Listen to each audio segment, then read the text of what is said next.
शेर और चोर की कहानी। एक बार की बात है, एक घने जंगल में एक शक्तिशाली शेर और एक चालाक चोर रहते थे। शेर जंगल का राजा था और उसका डर सभी जानवरों में था। एक दिन चोर ने सोचा कि क्यों न शेर की गुफा में जाकर कुछ बहुमूल्य चीजें चुरा ली जाएं।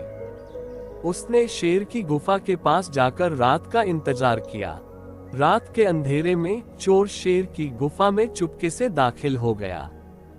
गुफा में एक बड़ा सोने का बक्सा था जिसे चोर ने खोलने की कोशिश की, लेकिन जैसे ही उसने बक्सा खोला एक जोरदार आवाज आई। शेर की नींद खुल गई और उसने चोर को पकड़ने के लिए दहाड़ मारी।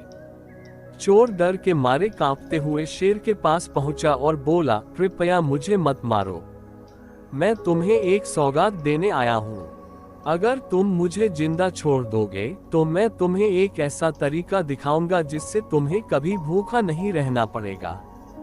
शेर ने चोर की बातों पर विश्वास किया और उसे मौका देने का निर्णय लिया। चोर ने शेर को एक योजना बताई, तुम्हें बस हर दिन एक नया तरीका आजमाना होगा। जैसे एक दिन अपने जंगल में पेड़ों की छाल का रस निकालो, अगले दिन फल और बीज जमा करो और इसी तरह से तुम हमेशा ताजा खाना पा सकोगे। शेर ने चोर की सलाह मान ली और उस दिन से उसने नई नई चीजें आजमानी शुरू की। उसने अपने भोजन को लेकर नई योजनाएं बनाई और धीरे धीरे समझ गया कि विभिन्न तरीकों से भोजन प्राप्त करना कैसे आसान हो सकता है। शेर ने चोर को धन्यवाद कहा और उसे जंगल से बाहर कर दिया। चोर ने अपनी जान बचा ली और जंगल से बाहर निकल आया।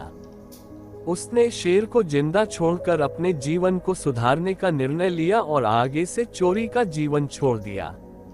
इस तरह शेर और चोर की कहानी ने ये सिखाया कि कभी कभी एक चालाक सलाह भी मुश्किल समय में मददगार साबित हो सकती है और सच्ची समझदारी से हम अपनी समस्याओं का समाधान खोज सकते हैं।